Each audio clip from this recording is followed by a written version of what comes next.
Hello everyone, आशा करता हूँ आप सभी लोग स्वस्थ और हष्ट पुष्ट होंगे। अपने साथ साथ अपने परिवार वालों का भी ख्याल काफी अच्छे से रख रहे होंगे। मेरा नाम विवेक कुमार है। मैं आप सभी का पीएससी जर्नी फैमिली में स्वागत करता हूँ। आज है 31 मार्च 2022। आज की न्यूज एनालिसिस स्टार्ट करने से पहले सबसे पहले मोटिवेशनल कोट कवर करते हैं। आज के जो मोटिवेशनल कोट आपके सामने यहाँ पे देख रहे हैं ये है, इतना काम करिए कि काम भी आपका काम देख करके थक जाए। तो इतना मेहनत करते हुए चलिए कि काम को भी जो काम आप कर रहे हैं वो काम भी आपके सामने घुटने टेक दे, वो बात यहाँ पे कही जा रही है। तो काम में किसी भी तरह की कोई भी कमी नहीं होनी चाहिए, मेहनत में किसी भी तरह की कोई भी कमी नहीं होनी चाहिए। इतना मेहनत करिए अपने लक्ष्य की तरफ बढ़ने को लेकर के कि जो जो जो जो प्रॉब्लम्स है, जो आपके सामने जो आ रहे हैं, रुकावटें जो हैं, वो रुकावटें भी आपके सामने घुटने टेक दे। ये बात ध्यान रखते हुए चलेगा। तो इतना काम करिए कि काम भी आपका काम देख करके थक जाए, ये बात ध्यान रखते हुए चलेगा। तो ये आज का मोटिवेशनल कोट था। आइए आगे बढ़ते हैं, आज का न्यूज एनालिसिस स्टार्ट करते हैं। तो सबसे पहला जो न्यूज यहाँ पे आप देख पा रहे हैं, राजस्थान फाउंडेशन डे को लेकर के यहाँ पे बात कही जा रही है, जो कि 30 मार्च को यहाँ पे स्थापना दिवस यहाँ पे सेलिब्रेट किया जाता है। राजस्थान स्थापना दिवस, देखिए राजस्थान जो था, भारत के आजाद होने के पहले राजस्थान जो था वो राजपुताना के नाम से जाना जाता था। ठीक है, राजस्थान किस नाम से जाना जाता था?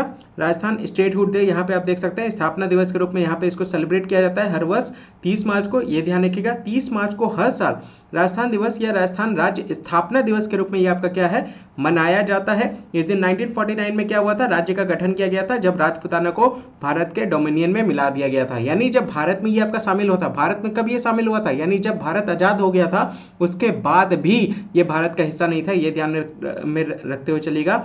ये इसको भारत में कब मिलाया गया है? 1949, 30 मार्च 1949 को ये आपका मिलाया गया है। ये बात ध्यान रखते चलेगा। उसके पहले ये भारत का हिस्सा नहीं था और ये राजपुताना के नाम से जाना जाता था। ये बात ध्यान रखते चलेगा, ठीक है। और इस राज्य में सबसे बड़ा शहर आपका जयपुर था, जिसके वजह से इसको यहाँ का कैपिटल बनाया गया। ये बात ध्यान रखते हुए चलेगा। After the unification of differently princely states, आपको यहाँ पर देखने को मिलेगा, Rajasthan was inaugurated bye Jawaharlal Nehru on 18 अप्रैल 1948। तो यहाँ पे आप देख सकते हैं विभिन्न रियासतों के एकीकरण के बाद 18 अप्रैल 1948 को जवाहरलाल नेहरू ने राजस्थान का उद्घाटन किया था। तो ये ध्यान में रखिएगा, इसको भारतीय संघ में जो मिलाया गया है ये आपका 1949 में मिलाया गया है, 30 मार्च 1949 को। ठीक है, ध्यान रखिएगा। आइए आगे बढ़ते हैं। तो यहाँ पे आप देख सकते हैं ये आपका राजस्थान का मैप आप यहाँ पे देख सकते हैं। यहाँ पे आपको जयपुर देखने को मिलेगा, जो कि यहाँ का कैपिटल है। ये ध्यान में रखते हुए चलेगा, स्टेट कैपिटल यहाँ पे आपको देखने को मिलेगा।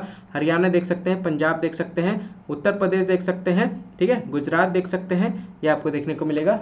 पाकिस्तान आपको यहाँ पे देखने को मिलेगा। ठीक है, आइए आगे बढ़ते हैं। दूसरा न्यूज़ आप यहाँ पे देख सकते हैं, वर्ल्ड बाइपोलर डे। ये भी आपका यहाँ पे डिस्कस किया जाता है, ये भी यहाँ पे सेलिब्रेट किया जाता है 30 मार्च को।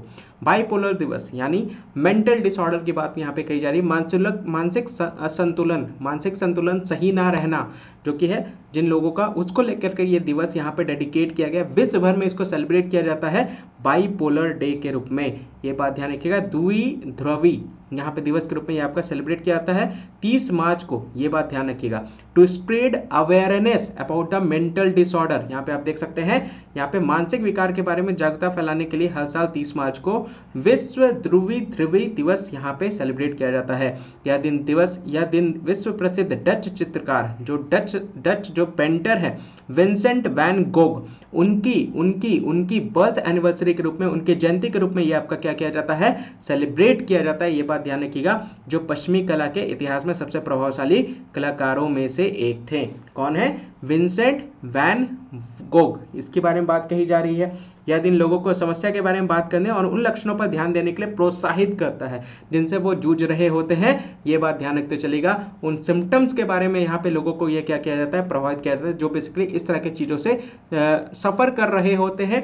ये ध्यान में रखते हुए चलेगा। तो इसको यहाँ पे स्प्रेड करने की बात यहाँ पे कही, लोगों में जागरूकता फैलाने की बात कही जा रही है इस तरह के बीमारी को लेकर के, जो कि ये डेडिकेट किया गया है 30 मार्च का दिन विश्व ध्रुवी दिवस के रूप में। यह बात ध्यान रखिएगा। वर्ल्ड बाइपोलर डे सेलिब्रेट किया जाता है 30 मार्च को। चलिए नेक्स्ट न्यूज की तरफ यहाँ पे आप बढ़ते हैं। यहाँ पे आप देख सकते हैं AAI airport authority of India यहाँ पे भारत इलेक्ट्रॉनिक्स लिमिटेड के साथ ज्वाइन किया है, ताकि एयर ट्रैफिक मैनेजमेंट सिस्टम को क्या किया जा सके, विकसित किया जा सके। यहाँ पे आप देख सकते हैं AAI भारत इलेक्ट्रॉनिक लिमिटेड ने स्वदेशी वायु यातायात प्रबंधन प्रणाली को विकसित करने के लिए यहाँ पे इन दोनों साथ आए हैं, हाथ मिलाया है और एयर ट्रैफिक मैनेजमेंट सिस्टम को यहाँ पे इंप्रूव करने की बात यहाँ पे कही जा रही है। आप यहाँ पे देख सकते हैं ये सारी टीम्स यहाँ पे आपको देखने को मिलेगा, एक साथ इन्होंने यहाँ पे हाथ मिलाया है, यहाँ पे ज्वाइन किया है और ये आगे बढ़ाने की बात यहाँ पे कही जा रही है। एयर ट्रैफिक मैनेजमेंट सिस्टम को और इंप्रूव करने की बात यहाँ पे कही जा रही है, ये ध्यान रखिएगा। ये एक तरह से क्या है, मेक इन इंडिया इनिशिएटिव का, इनिशिएटिव प्रोजेक्ट्स का ये बूस्टअप करने का काम कर रहा है। यहाँ पे आप देख सकते हैं सरकार की मेक इन इंडिया पहलों को बढ़ावा देने के लिए ये बेसिकली ये आपका जो प्रोग्राम है इसको इनिशिएट किया गया है। ये बेसिकली ये कॉन्ट्रीब्यूशंस यहाँ पे हुए दोनों कंपनियों की तरफ से, ये ध्यान रखिएगा। तो यहाँ पे आप देख सकते हैं भारतीय विमानपत्तन प्राधिकरण AAI ने अपनी R&D पहल के तहत, R&D इनिशिएटिव के तहत वायु के लिए प्रणालियों के लिए संयुक्त स्वदेशी विकास के लिए नवरत्न रक्षा PSU भारत इलेक्ट्रॉनिक्स लिमिटेड के साथ एक समझौता किया है। आप यहाँ पे देख सकते हैं भारत इलेक्ट्रॉनिक्स लिमिटेड के साथ ये दोनों ने एग्रीमेंट साइन किया है कि किस तरीके से हम क्या कर सके, हम यहाँ पर एक यातायात प्रबंधन और देश में हवाई अड्डों पर विमानों की सतह पर आवाजाही को लेकर के विकसित कर सके, हम उसकी चीज़ों को क्या कर सके, डेवलप कर सके, उसको लेकर के यहाँ पे बात कही जा रही है। तो यहाँ पे डेवलपमेंट ऑफ द सिस्टम, हमें सिस्टम को डेवलपमेंट करने की बात कही जा रही है। किसके लिए? एयर ट्रैफिक मैनेजमेंट सिस्टम की बात यहाँ पे कही जा रही है, जो कि हर एयरपोर्ट में होता है देश के, उसके सिस्टम को यहाँ पे क्या किया जा रहा है, इंप्रूव करने को लेकर के ये दोनों यहाँ पे साथ हुए हैं। और ये एक तरह से मेक इन इंडिया पहल का आपका कॉन्सेप्ट यहाँ पे देखने को मिलेगा। ठीक है, एयर ट्रैफिक कंट्रोल सिस्टम, यहीं से आपको सारी चीजें मॉनिटर होती है, सारे विमान को यहीं से कंट्रोल किया जाता है। यहाँ पे उनको रनवे दिया जाता है कि हाँ अब आप पूरी तरह से ये रनवे आपके लिए क्लियर है, वहीं पे आपको लैंड करना है। ये पूरी तरह से कंट्रोल जो होता है पायलट के साथ, वो यहीं से इन्हीं के द्वारा यहाँ पे पूरी तरह से कंट्रोल होता है। यहाँ पे आप देख सकते हैं ये पूरा रेडार्स होता है जिसमें पूरे फ्लाइट्स के आपके क्या होते हैं, पूरे फ्लाइट्स के यहाँ पे पूरी तरह से नॉलेज होता है कि हाँ कौन से फ्लाइट्स किस जोन में है, वो सारी चीज़ें यहाँ पे आपको देखने को मिलेगी रेडार्स में। और इसी में अगर कोई जो किसी दूसरे देश का विमान वगैरह इंटर करता है तो उसमें क्या होगा, आप उसको डायरेक्ट उसको फायर कर सकते हैं, डायरेक्ट उसके अगेंस्ट में, मतलब क्योंकि इलीगली तरीके से अगर कोई भी विमान घुसता है बिना परमिशन के आपके, तो ऑब्वियस सी बात है उस तरह की चीज़ों को लेकर के यहाँ पे फिर इनिशिएट लिया जाता है डिफेंस सेक्टर्स को लेकर के और उसको पूरी तरह से खत्म करने को लेकर के प्रयास। जैसे पाकिस्तान में भी आपने देख सकते हैं, पाकिस्तान में भी आपको देखने को मिलेगा, वहां का तो एयर डिफेंस सिस्टम पूरी तरह से ठप हो गया था। जो अभी आपका रिसेंट में 9 मार्च को क्या हुआ था, ब्रह्मोस मिसाइल लॉन्च किया गया था, लेकिन उसने अपनी दिशा को चेंज करके वो डायरेक्ट कहां पहुंच गया था, वो पाकिस्तान में एंटर कर गया था, लेकिन फिर भी वहां की ट्रैफिक मैनेजमेंट सिस्टम उसको पकड़ नहीं पाई, है ना। तो हम लोगों ने इस न्यूज को कवर किया था। ये आप देख सकते हैं, ये इस तरह से आपको मॉनिटर में पूरी तरह से दिखता है कौन से विमान किस किस जोन पे आपको देखने को मिलेगा, ये ट्रैक करता है रेडार के माध्यम से। ठीक है, तो आप यहाँ पे देख सकते हैं ये सारे कम्युनिकेशंस आपको यहाँ पे देखने को मिलेंगे, यहाँ के सारे के साथ कनेक्शंस होते हैं सारे विमानों के, आप यहाँ पे देख सकते हैं एक दूसरे के साथ कनेक्ट करते हैं। एयर ट्रैफिक सर्विसेज यहाँ पे रूट यहाँ पे देता है कि आगे यहाँ पर ये एक विमान है, इस रूट को लेकर के, तो ये पूरा गाइडलाइन यहाँ पे इनको सैटेलाइट पॉइंट ऑफ व्यू से यहाँ पे सारी चीज़ें कमांड एंड कंट्रोल की जाती है ग्राउंड स्टेशनों से भी। ठीक है, तो उसी को लेकर के यहाँ पे बात कहा जा रहा है। यहाँ पे आप देख सकते हैं कम्युनिकेशन सैटेलाइट है, जो कि आपको सैटेलाइट इंटरनेट्स वगैरह से आप एयर ट्रैफिक कंट्रोल वगैरह से सारे वॉइस डेटा के माध्यम से सारे बेसिकली इंफॉर्मेशंस यहाँ पे पहुँचाए जाते हैं। एयरक्राफ्ट के जो पायलट्स होते हैं वो भी यहाँ पे एयर ट्रैफिक कंट्रोल रूम से डायरेक्ट बात करते हैं कि हाँ हम यहाँ पे पहुँच गए, लैंडिंग को लेकर के हमें क्लियरेंस दें, उसके बाद फिर उनको क्या किया जाता है, क्लियरेंस दिया जाता है। ठीक है, उसी को लेकर के बात की जा रही है। इस समझौते के तहत BAL और AAI संयुक्त रूप से advanced surface movement guidance and control system, यहाँ पे आप देख सकते हैं ATMS के साथ civil air traffic management system विकसित करेंगे, जो एक जटिल जमीनी निगरानी प्रणाली है जो सुरक्षित संचालन के लिए हवाई अड्डों, भारतीय नागरिक हवाई क्षेत्र में हवाई उड़ान भरने से लेकर लैंडिंग तक की उड़ान यातायात का प्रबंधन करती है। ये बात ध्यान रखते हुए चलेगा, उसी को लेकर के यहाँ पे बात कही जा रही है, ये बात ध्यान रखिएगा। चलिए, तो यहाँ पे आप देख सकते हैं एयर ट्रैफिक मैनेजमेंट सिस्टम क्या है। देखिए यहाँ पे बेसिकली किन किन सेक्टर्स को यहाँ पे कंट्रोल किया जाएगा। यहाँ पे एयर ट्रैफिक को किस तरह से ऑर्डरली वे में किसी भी तरह से कोई भी टकराव ना हो उसको खत्म करने को लेकर के ये मैनेजमेंट को इम्प्रोवाइज किया जा रहा है, डेवलप किया जा रहा है। और इसमें बेसिकली जो किस किस सेक्टर में वर्किंग होता है, तो नेविगेशन सेक्टर्स में आपको देखने को मिलेगा, हेलोग्राफिक रेडार सेक्टर्स में इम्प्रोवाइज करने की बात की जा रही है, ultra high valued high frequency range और वेरी हाई फ्रीक्वेंसी रेंज में आपको कम्युनिकेशन यहाँ पे देखने को मिलता है। कम्युनिकेशन कंट्रोल सिस्टम आप यहाँ पे देख सकते हैं, रेडियो मॉडेम देख सकते हैं, ट्रांसीवर्स देख सकते हैं, फ्लाइट डाटा इंफॉर्मेशन देख सकते हैं, एयरफील्ड लाइटिंग कंट्रोल देख सकते हैं, कॉलिजन आप यहाँ पे देख सकते हैं, नॉइज मॉनिटरिंग सिस्टम देख सकते हैं, ट्रेनिंग सिस्टम, मेट्रोलॉजिकल सेंसर्स आप यहाँ पे देख सकते हैं, क्योंकि यहाँ पे कंट्रोल वगैरह में इनमें पूरी तरह से कंट्रोल किया जाता है एटीसी टावर से। कहाँ से ये सारी चीज़ कंट्रोल की जाती है? तो एयर ट्रैफिक कंट्रोलर जो होते हैं वो कहाँ से काम करते हैं? वो एटीसी टावर से काम करते हैं, ताकि सेफ डिस्टेंस में ऑल एयरक्राफ्ट जो होते हैं, जो इन एयर है और ऑन द ग्राउंड है, उनमें किसी भी तरह का कोई भी कॉलिजन ना हो, उसको लेकर के ये बेसिकली ये सारे सिस्टम वर्क करते हैं। ठीक है। एयरपोर्ट अथॉरिटी ऑफ इंडिया के बारे में अगर हम लोग बात करें तो एक स्टैच्यूटरी बॉडी है। स्टैच्यूटरी बॉडी मतलब क्या होता है? वह बॉडी जो एक संसद से होकर के जिसका निर्माण किया हुआ है, संसद से, लोकसभा से पास होकर के, राज्यसभा से पास होकर के, प्रेसिडेंट के द्वारा फिर जाकर के इस बॉडी का गठन किया गया है। इसको वैधानिक निकाय कहते हैं। ये बात ध्यान रखते हुए चलेगा। किसके अंडर में ये बेसिकली इसकी स्थापना हुई थी? तो directorate general of civil aviation, यानी मिनिस्ट्री ऑफ सिविल एविएशन और गवर्नमेंट ऑफ इंडिया के अंदर में ये बेसिकली वर्क करती है। ये क्रिएट करने में, अपग्रेड करने में, मेंटेन करने में सिविल एविएशन को, वो आपको ये क्या करता है? रिस्पॉन्सिबल होता है। ठीक है। चलिए यहाँ से मैं आपको एक होमवर्क दे रहा हूँ, होमवर्क आपको आंसर करना है कमेंट सेक्शन में। सिविल एविएशन की बात करिए तो उसके मंत्री आज के डेट में कौन है? उड़ियन मंत्री। ठीक है। उड़ियन मंत्री कौन है वो आपको बताना है, यानी सिविल एविएशन मिनिस्टर कौन है वो आपको बताते हुए चलना है। आज के डेट में करंट में कौन है वो आपको बताना है। इसका हेडक्वार्टर आप यहाँ पे देख सकते हैं, न्यू दिल्ली है, और इसकी स्थापना 1 अप्रैल 1995 को की गई थी। यहाँ पे आप देख सकते हैं संजीव कुमार यहाँ के चेयरपर्सन है, ये ध्यान रखिएगा। अरुण कुमार यहाँ पे डीजीसी एक्स ऑफिसियो यहाँ पे आपको देखने को मिलेगा। टोटल एम्प्लॉयज यहाँ पे आप देख सकते हैं, और यहाँ ऑनरशिप आपको यहाँ पे देख सकते हैं। ठीक है। प्रीलिम्स पॉइंट ऑफ व्यू से इंपॉर्टेंट यहाँ पे आपको देखने को मिलेगा। देखिए जो हिंदी मीडियम के है ना, ध्यान से चीज़ों को समझिएगा, कंफ्यूजन बिल्कुल भी नहीं रखना है, अच्छे से सारे न्यूज़ कवर करते हुए चलिए। देखिए द हिंदू है, जिस तरह से बिहार न्यूज़ थोड़ा सा इंग्लिश वालों के लिए थोड़ा सा डिफिकल्ट होता है, ठीक उसी तरह से थोड़ा सा वो फिर भी मैनेज करते हैं सारी चीज़ों को। आपको भी थोड़ा सा चीज़ों को समझने का प्रयास करना पड़ेगा, वो समझते हैं, ठीक उसी तरह से आपको भी समझना है द हिंदू को। ये ध्यान में रखिए क्योंकि ये बहुत इंपॉर्टेंट है आपके मेन्स और प्रीलिम्स दोनों के पॉइंट ऑफ व्यू से। और एक बार अगर आपको चीजें समझ में आ जाएगी ना, तो वो आपको काफी टाइम तक याद रहेगी, और उसको आप अपने आंसर राइटिंग में यूज कर सकते हैं। सबसे बड़ी बात ये है हिंदी में, हिंदी वालों के लिए। ठीक है। आइए थोड़ा सा हम लोग इसके बारे में बात करते हैं। तो यहाँ पे आप देख सकते हैं, यहाँ पे बोला जा रहा है एग्जाम बाइकआउट करने को लेकर के। यहाँ पे आप देख सकते हैं 40 मुस्लिम गर्ल जो स्टूडेंट है, कहाँ पे? उदुपी डिस्ट्रिक्ट। कहाँ पे ये डिस्ट्रिक्ट? कर्नाटका में आपको देखने को मिलेगा।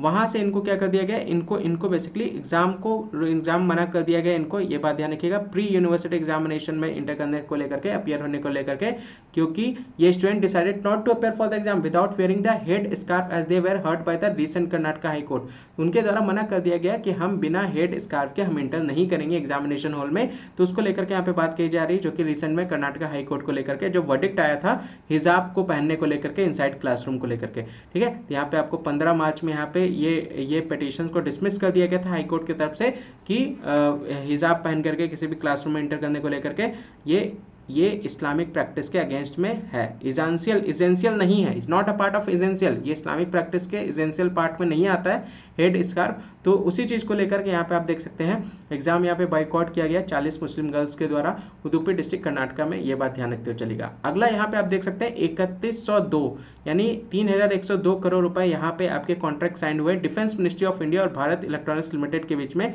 यहाँ पे BEL और बेंगलुरु के बीच में, यहाँ पे, ताकि हम क्या कर सके इलेक्ट्रॉनिक वारफेयर को यहाँ पे सप्लाई किया जा सकते हैं। फाइटर एयरक्राफ्ट को लेकर के यहाँ पे बात कही जा रही है, ये ध्यान रखिएगा। ये कॉन्ट्रैक्ट यहाँ पे आपको देखने को मिलेगा। ठीक है। ये कॉन्ट्रैक्ट यहाँ पे 1993 करोड़ रुपए यहाँ पे आप देख सकते हैं। ये एडवांस इलेक्ट्रॉनिक वारफेयर को लेकर के सप्लाई करने को लेकर के ये आपका साइन हुआ है। और 1109 करोड़ रुपए यहाँ पे आपको देखने को मिलेगा जो इंस्ट्रूमेंट है उसको यहाँ पे बेसिकली सप्लाई करने को बात कही जा रही है BEL और हैदराबाद के बीच में। ये बात ध्यान रखिएगा। तो BEL हैदराबाद के बीच में ये सप्लाई करने को लेकर के बात कही जा रही है। 1109 करोड़ रुपए का यहाँ पे डील हुआ है बेल हैदराबाद के साथ डिफेंस मिनिस्ट्री का। और यहाँ पे आप देख सकते हैं यहाँ पे बेल बेंगलुरु के साथ डिफेंस मिनिस्ट्री का जो कॉन्ट्रैक्ट साइन हुआ है वो आपका 1993 करोड़ रुपए का यहाँ पे साइन हुआ है भारत इलेक्ट्रॉनिक्स लिमिटेड हैदराबाद और भारत इलेक्ट्रॉनिक्स लिमिटेड बेंगलोर की बात कही थी। दोनों मिलाकर के टोटल यहाँ पे डिफेंस के साथ जो कॉन्ट्रैक्ट हुआ है वो कितने का हुआ है? 3102। किस चीज को लेकर के? ताकि सप्लाई किया जा सके इलेक्ट्रॉनिक वारफेयर को लेकर के। याद रखिएगा, जो इलेक्ट्रॉनिक जो आपके युद्ध पोत होते हैं ना, उसको लेकर के यहाँ पे बात कही जा रही है। अगला न्यूज़ यहाँ पे आप देख सकते हैं, यहाँ पे आपका जो न्यूज़ है 2042 लोगों की यहाँ पे जो बेसिकली है उन्होंने अपने लाइफ को लॉस्ट कर दिया है CAPF में। ये आप देख सकते हैं सेंट्रल आर्म पुलिस फोर्स की बात करें जिसमें CRPF और BSF आ जाते हैं, उनमें 2042 लोगों की जान गई है लास्ट 3 वर्षों में। ये यहाँ पे नित्यानंद राय के द्वारा ये स्टेटमेंट यहाँ पे दिया जा रहा है। ये लाइन ऑफ ड्यूटी को लेकर के, जब वो ड्यूटी में थे उस टाइम की बात कही जा रही है। ये 2019, 20, 21 का आंकड़ा यहाँ पे आपके सामने देखने को मिलेगा, जिसमें 1995 जो है वो नॉन गैजेटेड ऑफिसर है, ये ध्यान रखिएगा। बाकी 47 जो है वो गैजेटेड ऑफिस के अंदर में आते हैं, ऑफिसर्स के अंदर में आते हैं, ये ध्यान रखते चलेगा। जहाँ पे सीआरपीएफ पुलिस हो गई है ना, जिन्होंने सबसे ज़्यादा सीआरपीएफ पुलिस आपको यहाँ पे देखने को मिलेगा, 950 की जान गई है ऑन ड्यूटी। बॉर्डर सिक्योरिटी में अगर हम लोग बात करें तो 728 लोगों की यहाँ पे जान गई है। तो वो उसी का ये आपका आंकड़ा है, जो कि यहाँ पे ministry of state, union ministry of state Nityanand Rai के द्वारा यहाँ पे बताया जा रहा है। अगला पावर प्रोजेक्ट एक्सटेंशन को लेकर के यहाँ पे बात की जा रही है। पावर प्रोजेक्ट एक्सटेंशन यहाँ पे 3 है, यहाँ पे 3 नंबर ऑफ ईयर्स आपको यहाँ पे देखने को मिलेंगे। कमिटी के द्वारा यहाँ पे देखा गया कि 10 पावर प्रोजेक्ट जो है जो फर्निश किया गया है ना, जहाँ पे मेगा प्रोजेक्ट आपको देखने को मिलेगा, टैक्स बेनिफिट जनरली आपको देखने को मिलेगा, उसको लेकर के यहाँ पे बात कही जा रही है। उसके एक्सटेंशन को लेकर के बात कही जा रही है, डेवलपर्स को लेकर के यहाँ पे बात कही जा रही है, उनके परचेज को लेकर के यहाँ पे बात कही जा रही है, ये बात ध्यान रखते चलेगा। तो उसी प्रोजेक्ट को यहाँ पे बूस्टअप करने को लेकर के यहाँ पे बात कही जा रही है। 3 पावर प्रोजेक्ट को यहाँ पे एक्सटेंड किया गया है, ये ध्यान रखते चलेगा। उसी को लेकर के यहाँ पे ये आपका न्यूज़ है, उतना इंपॉर्टेंट नहीं है ये वाला, ये ध्यान रखिएगा। और यहाँ पे 10 यहाँ पे पावर कट किए गए हैं, एक्सटेंडेड पावर को यहाँ पे कट कर दिया गया है 10 घंटे तक। यहाँ पे आप देख सकते हैं पावर कट किया गया है यहाँ पे 10 घंटे तक। यहाँ पे आप देख सकते हैं श्रीलंका डेली पावर कट, यहाँ पे आप देख सकते हैं नेशन वाइड में daily power cut in Sri Lanka. The time of the daily power cut was extended from 7 hours by the Sri Lankan government on Wednesday due to the non-availability of fuel to generate hydroelectricity। अब यहाँ पे आप देख सकते हैं 7, यहाँ पे आप देखने को मिलेगा 7 घंटे, यहाँ पे आपको देखें 7 से 10 घंटा रेगुलर बेसिस पे, डेली बेसिस पे श्रीलंका सरकार की तरफ से बुधवार से यहाँ पे क्या किया गया है, यहाँ पे बिजली कट कर दी जा रही है। क्यों कट कर दी जा रही है? क्योंकि उनके पास एनफ फ्यूल के पैसे नहीं हैं, जिसके बेसिस पे वो बिजली का संचालन हो पा रहा है। तो फ्यूल के पैसे के लिए पहले फ्यूल चाहिए होगा, तभी तो बिजली का संचालन हो पाएगा। और फ्यूल उस मात्रा में है नहीं कि हम उनको 24 घंटे बिजली दे सके। तो उसको लेकर के यहाँ पे 7 से 10 घंटे बिजली अब कट हो रही है डेली बेसिस पे, ये बात ध्यान रखते चलेगा। पहले 7 घंटे होता था, अब 10 घंटे बिजली कट हो रही है, क्योंकि उनके पास प्राइस नहीं है फ्यूल खरीदने को लेकर के, क्योंकि ऑब्वियसली इकोनॉमिक इमरजेंसी से वो जूझ रहे हैं, आर्थिक आपातकाल स्थिति से वो जूझ रहे हैं, जिसके वजह से ये बिजली की कटौती वहाँ पे हो रही है ना। क्लियर? अरे क्लियर। तो ये एक प्रीलिम्स पॉइंट ऑफ व्यू से ये कुछ आंकड़े हैं, ये ध्यान रखिएगा, इसको आपको थोड़ा सा कवर करते हुए चलना है। अगला न्यूज़ यहाँ पे आप देख सकते हैं, Imran Khan losses majority after की पार्टनर साइडेड विद अपोजिशन, उसी को लेकर के बात की जा रही है। शहबाज शरीफ के द्वारा यहाँ पे नेक्स्ट पीएम होंगे, ये ध्यान रखिएगा, अपोजिशन लीडर। इन्होंने यहाँ पे देख सकते हैं, इनको बोला, देखिए टोटल जो यहाँ पे था सीट्स कितनी थी, 342। इनको बोला गया था ना कि आपको ट्रस्ट वोट जीतना है, मतलब 100 कितना, 172 आपके पास 172 उम्मीदवार होने चाहिए, 172 वोट होने चाहिए, ये ध्यान रखते चलेगा आपके सहमति में। तो यहाँ पे आप देख सकते हैं mister Khan needs 172 votes, lower house of the 340 vote to foil the opposition bid to topple them, यानी उनको हराने के लिए, अपनी बहुमत बरकरार रखने के लिए, अपनी सरकार बरकरार रखने के लिए 172 सीट चाहिए थी। लेकिन यहाँ पे आप देख सकते हैं, यहाँ पे आपको देखने को मिलेगा 164 आपको यहाँ पे देख, जिसके वजह से ये ट्रस्ट वोट नहीं हासिल कर पाए। तो अब जाकर के अपोजिशन देख सकते हैं 177 ले आया है, जिसकी वजह से क्या होगा, अब नेक्स्ट सीएम जो होंगे वो शहबाज शरीफ होंगे, ये ध्यान रखते चलेगा। उसी को लेकर के बात कही जा रही है। तो यहाँ पे अनाउंस कर दिया गया, Pakistan Muslim League Nawaz president and leader of opposition Shehbaz Sharif would be the next prime minister after the removal of 69 year old mister Khan. तो ये ध्यान रखते चलेगा, उसी से रिलेटेड न्यूज़ है। तो अगले जो आपके पीएम होंगे वो कौन होंगे, पाकिस्तान के शहबाज शरीफ होंगे, ये ध्यान रखिएगा। उसी को लेकर के आपका न्यूज़ है। Modi moves free trade agreement, देखिए बिम्स्टेक को लेकर के हम लोग रेगुलर बेसिस पे न्यूज़ कवर कर रहे हैं। बे ऑफ बंगाल ये इनिशिएटिव है, ये बात ध्यान रखिएगा। उसी को लेकर के यहाँ पे मोदी जी के द्वारा यहाँ पे बोला गया है कि हम बिम्स्टेक को और स्ट्रॉन्ग कर सकेंगे, जो कि अभी ये समिट आपका खत्म हुआ है, कहाँ पे कंक्लूड हुआ है, वेडनेसडे को कोलंबो में। ये कहाँ पे हुआ था, कोलंबो में। बिम्स्टेक को अगर हम लोग बात करें, यहाँ पे आप देख सकते हैं 7 मेंबर कंट्रीज आपको यहाँ पे देखने को मिलेगा।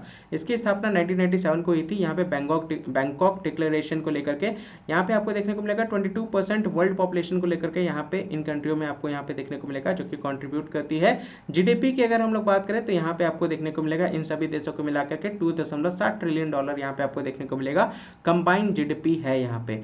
ये सारे देश आपको यहाँ पे देखने देखने को मिलेंगे। ये सारे देश यहाँ पे आप देख सकते हैं, ये सारे देश इसका हिस्सा है। यहाँ पे आप देख सकते हैं पहला समिट जो हुआ था वो हेल्ड कहाँ पे हुआ था, वो हेल्ड हुआ था आपका थाईलैंड में।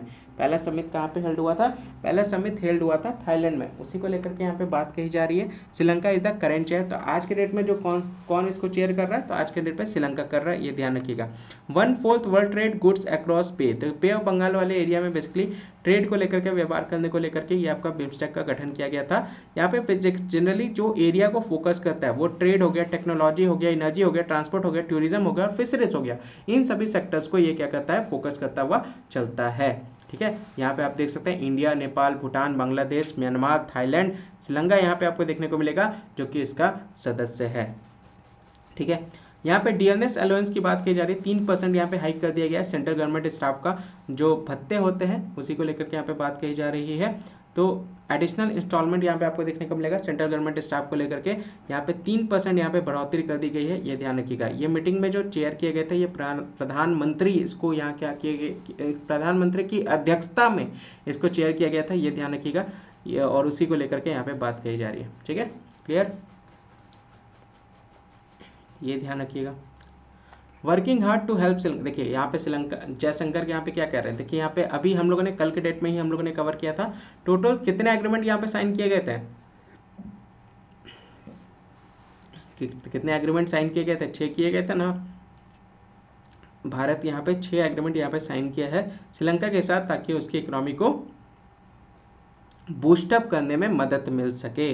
तो हर सिचुएशन में यहाँ पे जो है ये आपका भारत जो है वो साथ दे रहा है। और जो बेसिकली अभी जो थोड़ा बहुत रास्ता था चाइना का श्रीलंका पे पकड़ बनाने को लेकर के, वो अब पूरी तरह से खत्म हो गया, ताकि अब भारत यहाँ पे स्टैंड कर रहा है श्रीलंका के साथ और उसके इकोनॉमिकली क्राइसिस जो हिस्सा है, जो पार्ट है, उसको बूस्टअप करने का प्रयास यहाँ पे किया जा रहा है।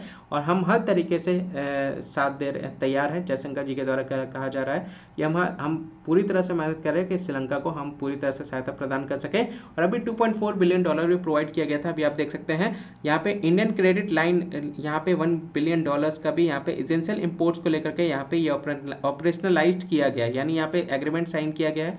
ये भी बात ध्यान रखते हुए चलेगा बिम्स्टेक समिट में, जो एस जयशंकर जो ज्वाइन करने गए थे कोलंबो में, वहाँ पे ये भी बोला गया है कंट्री के क्लोजेस्ट नेबर है और हमें क्या करना है, हमें श्रीलंका का टॉप क्रेडिटर हम लोग हैं, जो कि कंट्री के सबसे क्लोजेस्ट नेबर है। और हम लोगों की तरफ से ये सारे बेनिफिट्स प्रोवाइड किए जा रहे हैं। हम लोग अप्रोच कर रहे हैं श्रीलंका के जो क्राइसिस है उसको ख़त्म करने को लेकर के, यहाँ पे गुड नेबर बनने को लेकर के, keeping politics out of it, राजनीति को इससे हटा करके एक सपोर्ट प्रदान करने को लेकर के यहाँ पे हर तरीके से यहाँ पे सपोर्ट किया जा रहा है। $400 बिलियन अभी आरबीआई करेंसी स्वैप भी किया गया था, 500 बिलियन लोन भी यहाँ पे दिया गया है, क्रेडिट लाइन फॉर फ्यूल भी दिया गया है $500 मिलियन का, ये बात ध्यान रखते हुए चलेगा। तो $1 बिलियन में क्रेडिट यहाँ पे जा रहे हैं न्यू दिल्ली से, ये सभी चीज़ यहाँ पे फैसिलिटी प्रोवाइड की जा रही है, ताकि हम जल्द से जल्द जो डिजास्टर वाला सिचुएशन बना हुआ है श्रीलंका में, उसको हम लोग पैंडेमिक वाला सिचुएशन जो बना हुआ है उसको जल्द से जल्द हम क्या कर सके, खत्म कर सके और श्रीलंका वापस से स्ट्रेंथन हो सके, श्रीलंका वापस से मजबूत हो सके और अपने पोजीशन वापस से हासिल कर सके। ये सारे इन्वेस्टमेंट जो आपको देखने को मिलेगा, ये सारे इन्वेस्टमेंट भारत की तरफ से किए जा रहे हैं, ताकि हम वापस से क्या कर सके, श्रीलंका को स्ट्रेंथ कर सके, वापस से सही स्टैंड कर सके। ये बहुत इंपॉर्टेंट है, दिल्ली मेट्रो के एमडी विकास कुमार बने, ये ध्यान रखिएगा, उसी से रिलेटेड है, इससे ज़्यादा नहीं कवर करना है। यहाँ पे आप देख सकते हैं गायनोकोलॉजिस्ट की बात यहाँ पे कही जा रही है। तो यहाँ पे एक गायनोकोलॉजिस्ट की डेथ हो गई है, डॉक्टर्स के प्रोटेस्ट जो यहाँ पे हुआ था राजस्थान, यहाँ पे राजस्थान में फिर डॉक्टर ने प्रोटेस्ट करना स्टार्ट कर दिया है। यहाँ पे आप देख सकते हैं प्रेग्नेंट वुमेन डाइड हुई थी ड्यूरिंग चाइल्ड बर्थ में, तो उसी को लेकर के यहाँ पे medical fraternity in Rajasthan express outrage and took out a protest march on Wednesday after gynaecologist took her life on being implicated by the police on murder charge in connection with the death of the pregnant women during child birth at her hospital. यहाँ पे आप देख सकते हैं उसी को लेकर के यहाँ पे बात की जा रही है। देखिए चाइल्ड बर्थ में को लेकर के यहाँ पे आप देख सकते हैं, तो चाइल्ड बर्थ के दौरान में एक वुमेन, प्रेग्नेंट वुमेन की मृत्यु हो गई थी, जिसके वजह से ये पूरा डॉक्टर के द्वारा यहाँ पे फिर गायनोकोलॉजिस्ट को यहाँ पे आप देख सकते हैं उनकी डेथ भी हो गई है, जिसकी वजह से डॉक्टर के द्वारा ये सारी चीज़ें प्रोटेस्ट की जा रही है। ठीक है, तो दौसा डिस्ट्रिक्ट का ये आपका न्यूज़ है, ये याद रखिएगा। उनको बेसिकली सेक्शन 302 के तहत मर्डर का चार्ज दिया गया था पीनल कोड को लेकर के, जब एक वुमेन मर गई थी हेमोरेज शॉर्टली के वजह से। बेबी को बच्चा देने के टाइम पे जब उसकी माँ की जान चली गई थी, उस टाइम पे उस डॉक्टर को बेसिकली यहाँ पे उनके ऊपर मर्डर का चार्ज लेकर के उसकी भी मृत्यु हो गई थी, उसकी भी मृत्यु हो गई पुलिस के चार्ज में लेकर के। उसी को लेकर के यहाँ पे बात की जा रही है। तो यहाँ पे बेसिकली अगर हम लोग बात करें, देखिए अगर चाइल्ड बर्थ की बात करें तो यहाँ पे आप कनेक्ट कर सकते हैं एक स्कीम के माध्यम से, जिसको हम लोग क्या कहते हैं PMMVY। यहाँ पे आप देख सकते हैं इसका स्कीम का नाम क्या है, इस स्कीम का नाम है प्रधानमंत्री मातृ वंदना योजना। यहाँ पे आप देख सकते हैं हाल ही में सरकार ने स्पष्ट किया कि प्रधानमंत्री मातृ वंदना योजना PMMVY के तहत एकल माताओं और परित्यक्त माताओं को शामिल करने की सुविधा के लिए पति का आधार अनिवार्य नहीं है, ये बात ध्यान रखिएगा। तो इस योजना के तहत जो भी यहाँ पे जुड़ेंगे उनको बेसिकली उनका खुद का, उस मदर का खुद का, जो डिलीवर देने वाली बच्चे को उनका खुद का आधार कार्ड यहाँ पे लगेगा, उसको लेकर के बात की जा रही है। ये स्कीम जो है ये 1 जनवरी 2017 को यहाँ पे ये प्रोग्राम जो है वो स्टार्ट किया गया था सभी जिलों में देश के, ये बात ध्यान रखिएगा। मैटरनिटी बेनिफिट प्रोग्राम को लेकर के बात कही जा रही है। ये एक सेंट्रली स्पॉन्सर्ड स्कीम यहाँ पे आपको देखने को मिलेगा, जो कि ministry of women and child development को लेकर के ये आपका किया जा रहा है। यह केंद्र प्रायोजित योजना है जिससे महिला एवं बाल विकास मंत्रालय द्वारा क्रियान्वित किया जा रहा है। बढ़ी हुई पोषण संबंधी जरूरतों को पूरा करने और मजदूरी के नुकसान की आंशिक भरपाई के लिए गर्भवती महिलाओं को सीधे उनके बैंक खाते में नकद लाभ प्रदान किया जाएगा, ये ध्यान रखते हुए चलेगा। तो उसी को लेकर के यहाँ पे बात कही जा रही है, इसकी में यहाँ पे आपको देखने को मिलेगा।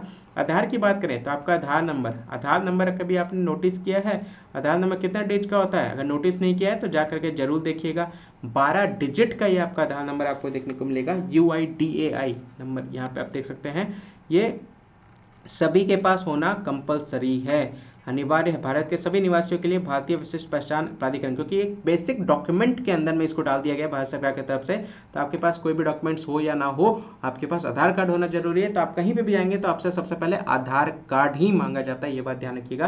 तो UIDAI आप यहाँ पे देख सकते हैं कि स्टैट्यूटरी अथॉरिटी है, ये बात ध्यान रखिएगा। स्टैट्यूटरी अथॉरिटी मतलब इस बॉडी का गठन कैसे किया गया है? इस बॉडी का गठन पार्लियामेंट के द्वारा किया गया है, ये ध्यान रखिएगा। लोकसभा से पास करके, राज्यसभा से पास करके, फिर प्रेसिडेंट के द्वारा हस्ताक्षर करके फाइनली इस बॉडी का गठन किया गया। तो ये किस अधिनियम के तहत? तो आधार एक्ट 2016 के तहत इसका बेसिकली यहाँ पे क्रिएट किया गया ये बॉडी, ये ध्यान रखिएगा। 12 जुलाई 2016 को ये स्थापित किया गया था ministry of electronics and information technology की तरफ से, गवर्नमेंट ऑफ इंडिया की तरफ से, कि जनवरी 2009 से ये आपका क्या हो जाएगा, ये आपका देखिए ये प्लानिंग कमीशन के तहत ये सारी बातें आ रही है, जो कि आज के डेट में पूरी तरह से खत्म है। चलिए बताइएगा, इसको रिप्लेस किसने किया है? योजना आयोग को रिप्लेस किसके द्वारा किया गया है वो आपको बताना है। तो योजना आयोग के जगह पे आज की डेट में कौन सी बॉडी है? उस बॉडी का गठन कब हुआ था? उसके अध्यक्ष कौन है और उपाध्यक्ष कौन है, CEO कौन है, वाइस चेयरपर्सन कौन है और CEO कौन है, ये सब आपको आंसर करना है कमेंट सेक्शन पे, ठीक है। यही बात ध्यान रखिएगा। इसके पहले भी एक क्वेश्चन दिया है, ये दूसरा क्वेश्चन आपको यहाँ पे देखने को मिलेगा। ये क्वेश्चंस करते हुए चलिए, यहाँ पे आप देख सकते हैं कैश इंसेंटिव यहाँ पे 5,000 रुपये का यहाँ पे पे किया जाएगा 3 इंस्टॉलमेंट में, ये बात ध्यान रखिए। 3 इंस्टॉलमेंट में यहाँ पे आप देख सकते हैं। पहला इंस्टॉलमेंट में प्रेगनेंसी के दौरान 1,000 रुपये यहाँ पे आपको देखने को मिलेगा, और यहाँ पे आप आफ्टर 6 महीने के बाद जो चेकअप होगा उसमें 2,000 रुपये, और फिर तीसरा इंस्टॉलमेंट जब बर्थ देंगे तो उस समय 2,000 रुपये यहाँ पे आपको ये प्राप्त होगा, ये बात ध्यान रखते चलेगा, ठीक है। तो उसी को लेकर के मैटरनिटी बेनिफिट प्रोग्राम के तहत ये आपको देखने को मिलेगा भारत सरकार की तरफ से ये स्कीम यहाँ पे आप देख सकते हैं। ये योजना का कार्यान्वयन जो है वो किसके द्वारा मॉनिटर किया जाएगा? सेंट्रल और स्टेट गवर्नमेंट दोनों की निगरानी में आपको देखने को मिलेगा। प्रधानमंत्री मातृ वंदना योजना, ये कॉमन एप्लीकेशन सॉफ्टवेयर आपको यहाँ पे देखने को मिलेगा, जो कि यहाँ पे लागू किया जाता है। PMMVICAS क्या है? यहाँ पे कॉमन एप्लीकेशन सॉफ्टवेयर जो है ये वेब बेस्ड सॉफ्टवेयर एप्लीकेशन है। ये क्या करता है? स्टेटस को ट्रैक करता है, तो लाभार्थी की स्थिति को ट्रैक करने में ये क्या करता है? सक्षम बनाता है, ये बात ध्यान रखिएगा। त्वरित, जवाबदेह और बेहतर शिकायत निवारण के परिणाम स्वरूप ये आपको यहाँ देखने को मिलेगा। ये उसी को लेकर के यहाँ पे बात कही जा रही है। यहाँ पे आप देख सकते हैं अंडर न्यूट्रिशन कंटिन्यूस, देखिए अंडर न्यूट्रिशन यानी कुपोषण के वजह से ये बेसिकली वुमेन को बहुत ज़्यादा अफेक्ट करता है। हर थर्ड वुमेन जो होती है वो अंडर न्यूरिश्ड होती है। हर सेकंड वुमेन जो होती है वो अनेमिक होती है, ये बात ध्यान, अनेमिक, अनेमिया के शिकार होती है। अंडर न्यूरिश्ड वुमेन जो होती है वो बर्थ देती है बेबीज को, तो लो बर्थ वेट, जो बेसिकली जो उनका बच्चा जो होता है वो बहुत कम वजन का होता है, यही रीज़न होता है। जब पुअर न्यूट्रिशन जब होता है तो जिसके वजह से गर्भाशय में क्या होता है, ये उनके लाइफ साइकिल पे इम्पैक्ट पड़ता है और बच्चे पे भी ये आपका प्रभाव पड़ता है, उसी को लेकर के यहाँ पे बात कही जा रही है। इकोनॉमिकली और सोशल डिस्ट्रेस की वजह से बहुत सारी वुमेन जो है जो वर्क करती है, जिसके वजह से जो अपने लिविंग को चलाती है, जीवन यापन करती है काम करने, और उस उनके लाइफ में तो और भी ज़्यादा स्ट्रेस देखने को मिलेगा। लास्ट डेज में प्रेगनेंसी के टाइम पे वो ज़्यादा इम्पैक्ट पड़ता है उनके बच्चे पर भी। They resume work soon after child birth, लेकिन जब बेसिकली जब डिलीवर हो जाता है बच्चा तो उसके बाद ऑब्वियस सी बात है वो जल्दी रिकवर हो जाती है और फिर वापस से अपने वर्क को पूरी तरह से कर सकती हैं। Prevent their bodies for fully recovering, तो ये भी ध्यान रख सकते हैं, वो पूरी बॉडी को रिकवर करने के पहले भी वो वर्क को ज्वाइन कर सकती हैं, उस हालत में रहती हैं, ये ध्यान रखिएगा, ठीक है। लेकिन ये बहुत ज़्यादा ज़रूरी है कि वो इस चीज़ से दूर ना भागे कि पहले 6 मंथ जो है वो ब्रेस्ट फीड जरूर करें अपने बच्चे को, क्योंकि वो बेसिकली जो है बच्चों के लिए काफ़ी ज़्यादा इंपॉर्टेंट होता है। प्रधानमंत्री मातृ वंदना योजना के तहत जो मैटरनिटी बेनिफिट आपको यहाँ पे देखने को मिलेगा, 5,000 प्रेग्नेंट वुमेन को यहाँ पे दिया जा रहा है, लैक्टिंग मदर्स को यहाँ दिया जा रहा है पहले डिलीवरी के बाद, ये ध्यान रखिएगा। ये 3 इंस्टॉलमेंट में दिया जाएगा, ये ध्यान में रखते चलेगा, जो कि अभी हम लोगों ने डिस्कस किया। तो उसी को लेकर के बात की जा रही है, मैटर ऑफ हेल्थ को लेकर के बात की जाए तो हेल्थ को लेकर के ज़्यादा ध्यान देने की बात यहाँ पे कही जा रही है, खास करके वुमेन को, और डिलीवरी के पहले स्थिति में तो खास करके न्यूट्रिशनस फूड खाने को लेकर के काफ़ी ज़्यादा यहाँ पे बताया जा रहा है, ठीक है। तो यहाँ पे आप देख सकते हैं राजस्थान से रिलेटेड ये आपको न्यूज़ देखने को मिलेगा, जो बेसिकली यहाँ पे अभी गायनोकोलॉजिस्ट की अभी एक मृत्यु हो गई थी, कहाँ पे आप यहाँ देख सकते हैं दौसा डिस्ट्रिक्ट, यहाँ पे आप ध्यान रख सकते हैं दौसा डिस्ट्रिक्ट, ठीक है। उसी को लेकर के बात कही जा रही है, मैं दिखा देता हूँ आप लोग को, यहाँ पे आप देख सकते हैं लोकेशन है ना, यहाँ पे आप देख सकते हैं ये तीसरी जिला की बात कही तो लोकेशंस क्लियर होना चाहिए, ये ध्यान रखिएगा, लोकेशंस आपको पता होना चाहिए किस किस लोकेशन की बात करी, जयपुर के बगल में ये आपको देखने को मिलेगा, ठीक है। चलिए आगे बढ़ते हैं नेक्स्ट न्यूज़ की तरफ।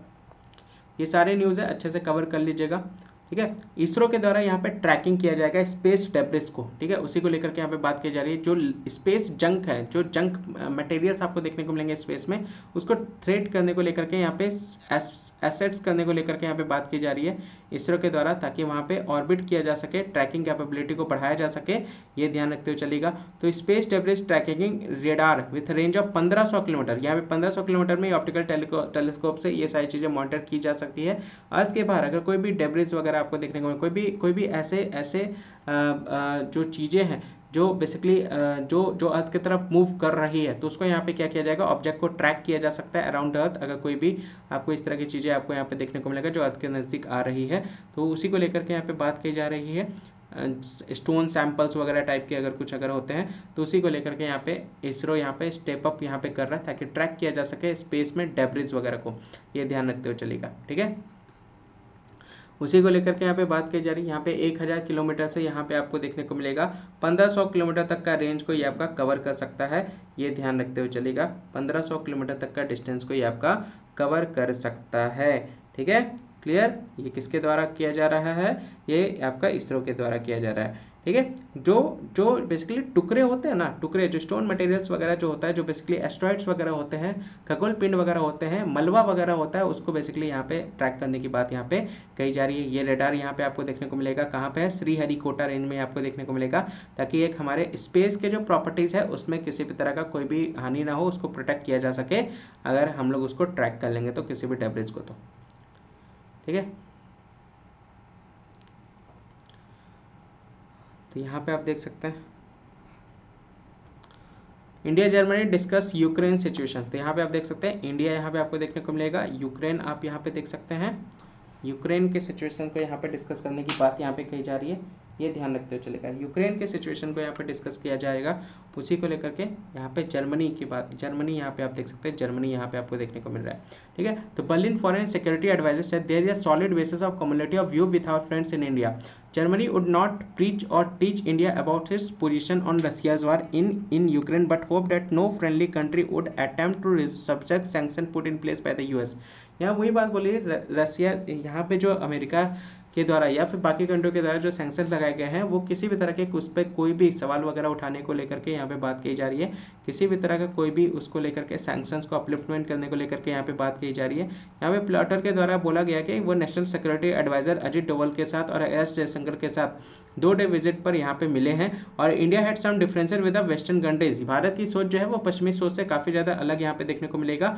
ये कॉमन कंक्लूजन पे सारी चीज़ें बात करते हैं रसिया के इन्वेंशन को। देखिए सारी जो चीज़ें सभी लोग यहाँ पे आ रहे हैं भारत के बारे में जानने के लिए, भारत क्या सोच रहा है, आखिर इस वार को लेकर के क्या सोच रहा है, सभी लोग उसी के बारे में यहाँ पे आपको देखने को मिलेगा, परखने आ रहे हैं। और वही चीज़ यहाँ पे आपको देखने को मिलेगा, इंटरनेशनल नॉर्म्स को लेकर के सारी बात कही जा रही है, डिस्कशन यहाँ पे सारी चीज़ें की जा रही है नेशनल सिक्योरिटी एडवाइज़र और आपका बेसिकली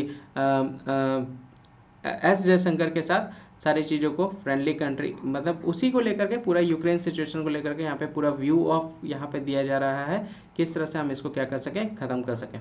ठीक है, ये ध्यान रखिएगा, उतना इंपॉर्टेंट नहीं है। यहाँ पे आप देख सकते हैं बीजेपी के द्वारा यहाँ पे टारगेट किया गया दिल्ली के सीएम हाउस को लेकर के, ये आम आदमी पार्टी कह रही है, उसी को लेकर के यहाँ पे आप देख सकते हैं ये केजरीवाल जी का हाउस आपको यहाँ पे देखने को मिलेगा, जहाँ पे बीजेपी के सारे लोग यहाँ पे इनके ये कलर यहाँ पे रख रहे हैं। और जो भी यहाँ पे आपका जो सीसीटीवी फुटेज वगैरह है उसको यहाँ पे तोड़ा जा रहा है। ये रिपोर्ट यहाँ पे किया गया आम आदमी पार्टी की तरफ से नॉर्थ दिल्ली में आपको यहाँ पे देखने को मिलेगा। Delhi police had order from the home minister office to support the BJP, और यहाँ पे दिल्ली पुलिस के द्वारा कोई भी तरह का कार्रवाई भी नहीं की जा रही है। यहाँ पे उसी को लेकर के बात की जाए क्योंकि होम मिनिस्टर की तरफ से उनको ऑर्डर मिले हैं कि बीजेपी को सपोर्ट करने के लिए। It claim that CCTV camera way broken in the attack, और सीसीटीवी कैमरा भी आपको देखने को मिलेगा कि उसमें आपका तोड़ दिया गया है। यहाँ पे चीफ मिनिस्टर मनीष सिसोदिया के द्वारा बोला गया है आम आदमी पार्टी ह्यूज विक्ट्री यहाँ पे जो पंजाब में जीती है उसी की वजह से बीजेपी जो है वो पूरी तरह से मर्डर करना चाहती है केजरीवाल जी को लेकर के, तो इसी अटैक को लेकर के प्लान किया गया था, ये मिस्टर सिसोदिया के द्वारा बोला जा रहा है। Delhi police is under the control of central government, ये भी बात इनके द्वारा कही जा रही है। ठीक है, एंटी सोशल एलिमेंट्स आपको यहाँ पे देखने को मिलेगा, जो सीसीटीवी कैमरा वगैरह जो तोड़ा गया है बैरियर्स को यहाँ पे क्रॉस करके केजरीवाल के हाउस में जो कि दिल्ली में है। ठीक है, उसी को लेकर के यहाँ पे बात की जा रही है, ये ध्यान रखिएगा। पार्टी को विक्ट्री को जो पंजाब यहाँ पे जीती है आम आदमी पार्टी, उसी को लेकर के बीजेपी जो है वो यहाँ पे केजरीवाल को मर्डर करना चाहती है, उसी को लेकर के ये स्टेटमेंट यहाँ पे सिसोदिया जी के द्वारा दिया जा रहा है। Russia US ISS space traveller return to earth, आप यहाँ पे देख सकते हैं, यहाँ पे 355 दिन के बाद यूएस एस्ट्रोनॉट यहाँ पे रिटर्न हुए हैं। Soyuz MS-19 space capsule landing in Kazakhstan, कहाँ पे लैंड किया, ये कजाकिस्तान में ये लैंड हुआ है। ये return to the earth from the international space station on Wednesday, tension between the Moscow and west soaring over Ukraine. तो कजाकिस्तान में ये आपके लैंड हुए, ये याद रखिएगा। दो रॉसकॉस्मोस के जो क्रू हैं, cosmonauts Anklon, Sankalp probe and Piotr Dubrov, as well as NASA astronaut Mark Vandley has returned to the Earth, Russia's space agency Roscosmos said in a statement। तो ये रसिया के सारे आपको यहाँ पे देखने को मिलेंगे क्योंकि रिटर्न हुए हैं। ठीक है, ये लैंडिंग कहाँ पे किए, कजाकिस्तान में किए, ये ध्यान रखिएगा, उसी को लेकर के यहाँ पे बात की जा रही है। ठीक है, 4:58 पे जो शाम का समय होता है वहाँ पे। Stage set for world cup final draw, world cup final को लेकर के 92 साल का हिस्ट्री को यहाँ पे लेकर के यहाँ पे सेव दिया जा रहा है। ये टूर्नामेंट ड्रॉ को लेकर के ये यहाँ पे आपको देखने को मिलेगा स्टेडियम 974 में वर्ल्ड कप 2022 को लेकर के, ये ध्यान रखते हुए चलेगा। उसी को लेकर के यहाँ पे आप देख सकते हैं ये पूरी तरह से तैयारी की जा रही है। कतर, यहाँ पे कहाँ पे किया जा रहा है, ये कतर में किया जा रहा है, ये ध्यान रखिएगा। When FIFA and host nation Qatar stage the drew ceremony shows on Friday. 32 entries will be placeholders because of the 3-year qualifying program were delayed and still ongoing। यहाँ पे आप देख सकते हैं कतर के द्वारा यहाँ पे इसको क्या किया जा रहा है, यहाँ पे होस्ट किया जा रहा है, यहाँ पे आप देख सकते हैं, उसी को लेकर के यहाँ पे बात की जा रही है। ठीक है, ये समारोह देखने को मिलेगा। ये होमवर्क है आज आपका, ये होमवर्क आपको करना है, ये ध्यान रखिएगा। ये होमवर्क है। March 31 marks the end of financial year and is an important date for taxpayer in India, ये ध्यान रखिएगा, इंपॉर्टेंट डे है टैक्स पेयर के लिए। यहाँ पे टैक्स इन इंडिया को लेकर के यहाँ पे एक क्विज भी आपको यहाँ पे देखने को मिलेगा। तो एक फेमस मुगल एम्परर है, ये ध्यान रखिएगा, रिलीजियस टैक्स जजिया टैक्स जो 1579 में जो लगा था, 100 years later it was revived by Mughal emperor, by this Mughal emperor, जिसको हटा दिया गया था, जजिया टैक्स इस मुगल एम्परर के द्वारा हटा दिया गया था। इनका नाम आपको बताना है। बाकी यहाँ पे आप देख सकते हैं ये आपका 6 क्वेश्चन है फाइनेंशियल ईयर को लेकर के, उसी को लेकर के बात करनी, और सभी के आंसर चाहिए। आप लोग कोशिश करिए इसका आंसर को सर्च करने का और आंसर को करने का। ठीक है, आंसर करने का अभी तक आप लोगों ने अभी तक आप लोगों ने मतलब कल के भी क्वेश्चन का आंसर नहीं दिया था, कुछ बहुत कम ही लोगों ने दे रहे हैं आंसर कर रहे हैं, तो आंसर कीजिए। ये देखिए, ये कल का क्वेश्चन जो मैंने आपको दिया था 94th अकेडमी अवार्ड से लेकर के यहाँ पे बात की जा रही है, जो कि ऑस्कर से रिलेटेड है। यहाँ पे आपको देखने को मिलेगा ये कौन है, ये आपको winner of the best director, यहाँ पे ये 8 नंबर का क्वेश्चन है। और ये जो पिक्चर में आपको मैन देखने को मिलेंगे, ये कौन है, ड्राइव माई कार को लेकर के ये आपके हारुकी मुराकामी, ये आपको देखने को मिलेगा। ड्राइव माई कार मूवी को लेकर के इनको ऑस्कर अवार्ड यहाँ पे दिया गया था बेस्ट इंटरनेशनल फीचर फिल्म को लेकर के। ये वाला न्यूज़ भी हम लोगों ने कवर किया है। बाकी ये सभी क्वेश्चन के आंसर आपको यहाँ पे देखने को मिलेंगे, इसको देख लीजिएगा, कवर कर लीजिएगा और आंसर दीजिए आप लोग, ठीक है, आंसर दीजिए, कवर कीजिए। आज का एक और होमवर्क आपको यहाँ पे देखिए, ये सारे होमवर्क है, इन सारे होमवर्क को आप लोग करें, ये सारे होमवर्क को कवर करें, सारे क्वेश्चंस को सर्च करें और आइडेंटिफाई करें कि इसका आंसर्स क्या क्या है। यहाँ पे ली कॉर्बस एडेक्ट की बात की जा रही है, जो बहुत ज़्यादा न्यूज़ में भी बना हुआ है, किस इंडियन सिटी में है ये आपको बताना है, लोकेशन बताना है ये कहाँ पर हो रहा है। सरिस्का टाइगर रिजर्व आप यहाँ पे देख सकते हैं, ये किस राज्य में है। जल शक्ति अभियान कैचर एंड कैंपेन जो है, ये सबसे पहले कब लॉन्च किया गया था, किस साल लॉन्च किया गया था, उसको लेकर के बात की जा रही है। ग्रेट वॉल ऑफ इंडिया के बारे में बात की जा रही है, जो कि दुनिया का सबसे ऊंचा वॉल है, वो किस राज्य और केंद्र शासित प्रदेश में दुनिया में किस जगह पे लोकेटेड है, वो आपको बताना है उसके बारे में। स्टेट और यूटी का नाम बताना है, ये ध्यान रखते चलेगा विश्व में, ठीक है। तो उसी को लेकर के बात कही जा रही है, तो इसका आंसर करें, ठीक है, इसका आंसर कमेंट सेक्शन में करें। मैं सभी के कमेंट्स पढ़ता हूँ और वीडियो को लाइक और शेयर करना बिल्कुल भी ना भूलें। सब्सक्राइब अगर नहीं किया है तो सब्सक्राइब कर लीजिएगा, ज़्यादा से ज़्यादा शेयर करें, जल्द से जल्द इसको 4 डिजिट में सब्सक्राइबर को लेकर के आएँ और सारे क्वेश्चंस का आंसर करते हुए चलिएगा। कुछ भी अगर पूछना हो, किसी भी तरह का कोई भी डाउट हो तो आप मेरे से यहाँ पे पूछ सकते हैं, यहाँ पे अपने डाउट्स को भेज सकते हैं, अपने कोई भी सजेशन हो तो यहाँ पे भी आप दे सकते हैं, किसी भी तरह का कोई भी क्वेरी हो तो आप यहाँ पे मेरे से मेल पे पूछ सकते हैं। और अगर आपने टेलीग्राम ग्रुप या फेसबुक पेज वगैरह ज्वाइन नहीं किया है तो डिस्क्रिप्शन में आपको उसका लिंक मिल जाएगा, आप वहाँ से उसको ज्वाइन कर सकते हैं। और ज़्यादा से ज़्यादा इसको शेयर करें, सब्सक्राइब करें और वीडियो को लाइक ज़रूर करना ना भूलें, ठीक है। तो आज के लिए बस इतना ही। जय हिंद, जय भारत।